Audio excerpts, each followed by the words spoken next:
अच्छा सुनो, सब्सक्राइब करते वक्त ना घंटी बजा देना ताकि जब मैं ऑनलाइन आऊँ तो तुम्हारे फोन की भी नमस्कार दोस्तों, आप सभी का स्वागत है हमारे YouTube चैनल पर। तो आज हम बात करेंगे डीएलएड द्वितीय सेमेस्टर 2020 मॉडल पेपर 1।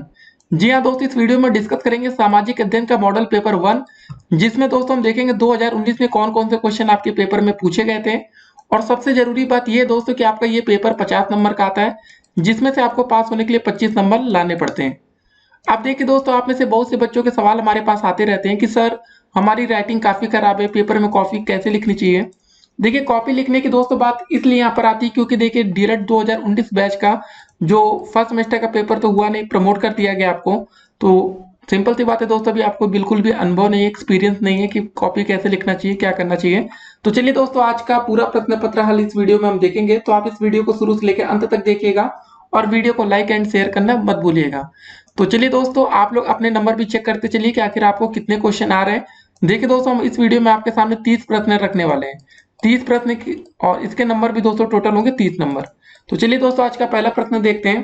पहला क्वेश्चन क्या था हमारा, सम्राट अशोक के पिता थे। तो इसका जो सही आंसर होगा दोस्तों हमारा वो होगा बिंदुसार। देखिए यहाँ पर दोस्तों आपको खुद को जज करना है, आपके सामने भले आंसर दिख रहा है, लेकिन अगर आप दोस्तों सही आप अपना आंसर समझेंगे तो इससे दोस्तों कम से कम इतना पता चलेगा कि आखिर आप कितने पानी में हैं। ठीक है ना, आप ही दोस्तों अपना रिजल्ट जाने बहुत है। अगला क्वेश्चन है दोस्तों, बाघ की गुफाएं हैं कहाँ पर है दोस्तों, ये हमारी मध्य प्रदेश में है। इसका सब विकल्प सही है, मतलब दो क्वेश्चन 2 नंबर का हो चुका है। तीसरा क्वेश्चन दोस्तों क्या है, मुद्रा राक्षस नाटक के लेखक थे। इसका आंसर होगा दोस्तों हमारा विशाख दत्त। अगर आप इसको जानते तो 1 नंबर और ऐड करेंगे अपने में। फिर चौथा प्रश्न है कि गुप्त काल की भाषा थी, कौन सी भाषा थी दोस्तों, संस्कृत थी। ठीक है ना, द विकल्प सही है। उसके बाद अगला क्वेश्चन हमारा आता है कि सल्तनत काल में सैनिकों को नकद वेतन देने की प्रणाली अपनाई, किसने दोस्तों, अलाउद्दीन खिलजी ने। इसका द विकल्प यहाँ पर बिल्कुल करेक्ट आंसर है। तो दोस्तों आप अपने नंबर जोड़ते हुए चलिएगा, पहले 5 क्वेश्चन हो चुके हैं और आपको वीडियो के अंत में बताना है कि आखिर आपके कितने नंबर आए।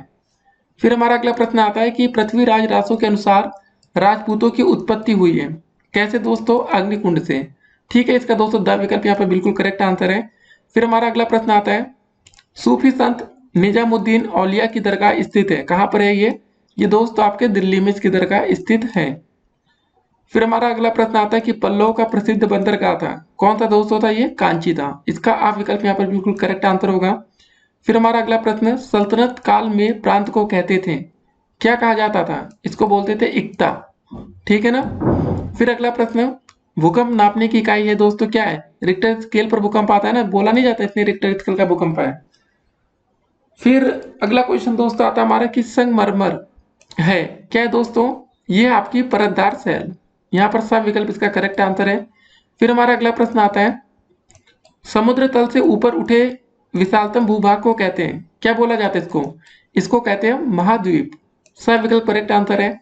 फिर हमारा अगला प्रश्न, सबसे बड़ा महासागर है, कौन सा दोस्तों, प्रशांत महासागर, बिल्कुल डाउट ही नहीं है यहाँ पर।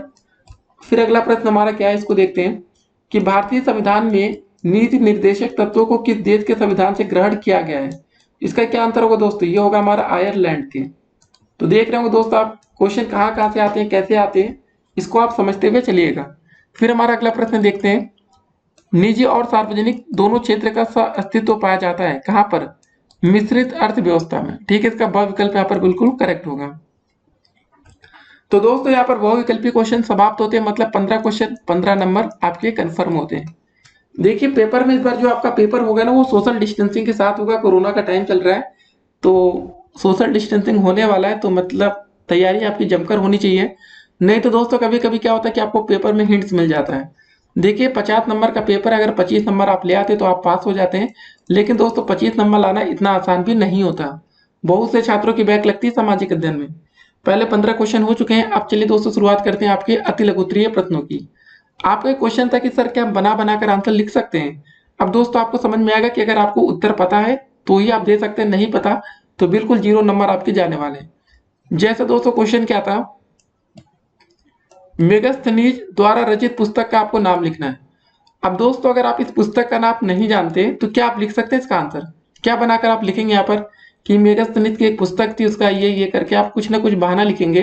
तो दोस्तों ऐसे क्वेश्चन में बहाना नहीं चलता है, सही आंसर चलता है। इसका जो आंसर होगा हमारा इंडिका। अगर आपको पता है तो पूरे नंबर, नहीं तो फिर आप सोचते रह जाएंगे। अगला क्वेश्चन दोस्तों आता है हमारा, फिर देखिए, तृतीय बौद्ध संगति, ठीक है ना, का आयोजन किसके शासनकाल में हुआ था? आंसर होगा सम्राट अशोक। आप देखिए दोस्तों ये बिल्कुल to the point question answer है। पता है तो पूरे नंबर, नहीं पता तो सीधे हम कहेंगे 0 नंबर आपको मिलेगा। फिर अगला क्वेश्चन क्या आता है हमारा, खजुराहो के मंदिर का निर्माण किन राजाओं ने कराया था? इसका आंसर होगा दोस्तों हमारा चंदेल राजाओं द्वारा। फिर अगला क्वेश्चन, राजपूत कालीन प्रसिद्ध शिक्षा केंद्रों के नाम आपको दोस्तों लिखना है, जैसे नालंदा हो गया, विक्रयशिला, काशी, उज्जैन आदि। फिर हमारा अगला प्रश्न क्या है, इसको जरा देखते। देखिए सारे क्वेश्चन जो आपको दिख रहे हैं ये सब एक एक नंबर के हैं, अति लघु उत्तरीय प्रश्न है। अगला प्रश्न हमारा क्या है कि महमूद गजनबी ने भारत के प्रसिद्ध मंदिर पर 17 बार आक्रमण किया था। कौन सा दोस्तों मंदिर था वो था दोस्तों आपका सोमनाथ मंदिर। फिर अगला क्वेश्चन है कि पृथ्वी की आंतरिक क्रियाएं कौन सी है, इसको लिखना है। तो देखिए दोस्तों यहाँ फिगर बनाकर जितना अच्छा आप लिख सकते हैं पेपर में लिख सकते हैं। देखिए जिन शक्तियों की उत्पत्ति भूगर्भ से एवं उनका जिनका प्रभाव मतलब भूगर्भ एवं भूतल दोनों पर होता है उन्हें हम आंतरिक शक्तियां कहते हैं, ठीक है ना। मोटे तौर पर आंतरिक शक्तियों एवं आंतरिक प्रक्रियाओं पर निम्न प्रकार से वर्गीकृत किया जा सकता है। दोस्तों हम आंसर इसका थोड़ा बड़ा बता रहे हैं, लेकिन पेपर में आपको इतना लिखना नहीं चाहिए, क्योंकि 1 नंबर का क्वेश्चन है और उसको 1 नंबर के हिसाब से लिखें। नहीं तो दोस्तों अगर आपका कोई और क्वेश्चन छूटेगा तो आपका नुकसान ज्यादा हो जाएगा। तो देखते हैं दोस्तों कि आंतरिक शक्तियां या प्रक्रियाएं। सबसे पहले ये 2 तरह की है दोस्तों, सार्वभौमिक या पटल विरूपण शक्तियां, दूसरा है आकस्मिक शक्तियां। सार्वभौमिक में दोस्तों क्या क्या आ जाएगा आपका, महाद्वीपीय या लंबवत, और दूसरा दोस्तों वल्लिक, क्षैतिज या पर्वत निर्माणकारी। अब दोस्तों इसमें कौन कौन सी आती है इसको जरा देखते हैं। इसमें देखिए दोस्तों आपकी 2 तरह की आ जाती है, तनाव व भूपटल पर दरारें और संपीड़न व वलन पड़ना। अब तनाव में दोस्तों फिर से 2 प्रकार आता है, एक तो आपका हो गया चटकना व दरार, एक होता है अंशपड़न। अंशपड़न में फिर एक प्रकार का विविध प्रकार के प्रंश, ठीक है। संपीड़न में दोस्तों कौन कौन सा, विशाल मोड़, वलन, और वलन में फिर आता है विविध प्रकार के मोड़। विशाल मोड में दोस्तों आता है आपका सन्नति या उभार, अपनति या अवतलन। इसको दोस्तों फिगर बनाकर आप लिखकर याद करिएगा। फिर उसके बाद दोस्तों महाद्वीपीय या लंबवत में कौन कौन सा था, उन्मजन या दोस्तों उभार, और निम्नजन या दंसाव, ठीक है। और दोस्तों आकस्मिक शक्तियां में कौन कौन सा, भूकंप हो सकता है, ज्वालामुखी और भूस्खलन, ये सब दोस्तों है। अब अगला क्वेश्चन हम देखेंगे कि सल्तनत कालीन राज्य की आय के 2 साधन आपको लिखना है। एक तो दोस्तों आपका आता है उस्र, मुस्लिमों से लिया जाने वाला कर है, खराज, गैर मुस्लिमों से लिया जाने वाला कर था। फिर हमारा अगला प्रश्न क्या है कि परतदार शैल के 2 उदाहरण आपको लिखना है। एक तो दोस्तों आपका हो जाएगा बलुआ पत्थर, चूना पत्थर, स्लेट, संगमरमर और लिग्नाइट। फिर एक और क्वेश्चन आता है हमारा कि विश्व की सबसे बड़ी नदी कौन सी है। देखिए अमेरिका की अमेजन नदी विश्व की सबसे बड़ी नदी है। फिर अगला क्वेश्चन, सूर्यताप किसे कहते हैं। देखिए सूर्यताप सूर्य से पृथ्वी तक पहुंचने वाले सौर विकिरण ऊर्जा को सूर्यताप कहते हैं। ऊर्जा लघु तरंगों के रूप में पृथ्वी पर पहुंचाती है। फिर हमारा अगला प्रश्न क्या है, इसको जरा देखते हैं। ज्वार भाटा से आप क्या समझते हैं, आपको ये बताना था। तो ये भी 1 नंबर का ही क्वेश्चन है। ज्वार भाटा वह विशिष्ट क्रिया है जिसमें सूर्य व चंद्रमा की गुरुत्वाकर्षण की शक्ति के प्रभाव से प्रतिदिन नियमित रूप से समुद्र तल पर ऊपर उठता है एवं नीचे गिरता है। पानी के ऊपर उठने की क्रिया को ज्वार एवं दोस्तों नीचे गिरने की क्रिया को हम भाटा कहते हैं, ठीक है ना।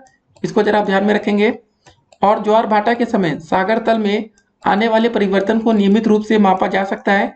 अतः तट पर इसी के अनुसार विशेष सावधानी से जल की संभावित ऊंचाई की रेखाएं बनाई जा सकती हैं और इनका तटवासियों की सुरक्षा के लिए भी विशेष महत्व है।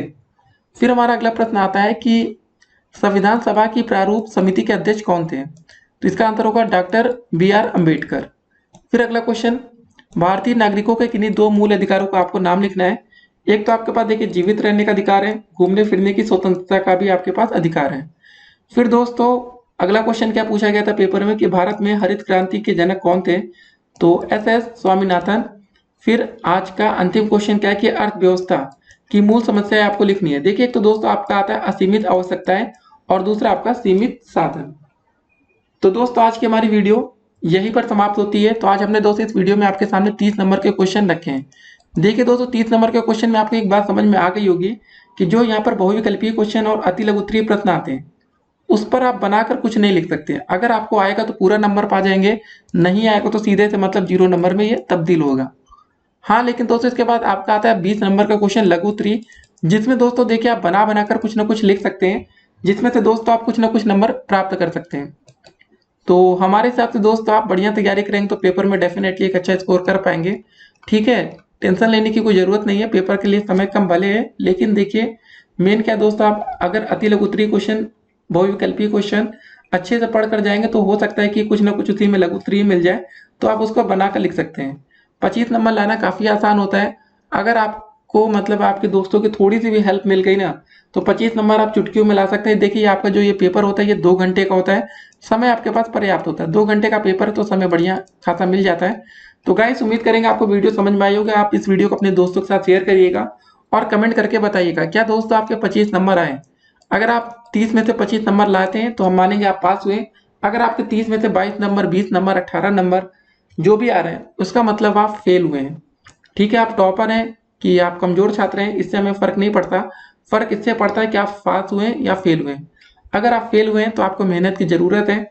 इस वीडियो को देखने के बाद दोस्तों हमने टोटल फिर से बता रहे 30 क्वेश्चन हमने आपके सामने रखे हैं। अगर 30 में से आपने 25 नंबर लाया तो आप पास हैं, 25 से कम में आप फेल हैं। मिलते हैं अगली वीडियो में, तब तक के लिए स्टे कनेक्टेड, मेहनत करते रहिए। चैनल पर नए तो चैनल को सब्सक्राइब करिए। 2019 का क्वेश्चन पेपर भी आपके सामने हमने रख दिया। इस वीडियो को देखने से आपको 2 फायदा हुआ। एक तो ये समझ गए, आप लोग समझे होंगे कि पिछले साल कैसे क्वेश्चन पेपर में आए थे, और दूसरा ये फायदा हुआ कि आपको एक तरह से मॉडल पेपर का भी फायदा हुआ कि हाँ ऐसे क्वेश्चन आने वाले हैं तो तैयारी हमें करनी चाहिए। फिर मिलते हैं अगली वीडियो में, तब तक के लिए stay connected, have a nice day.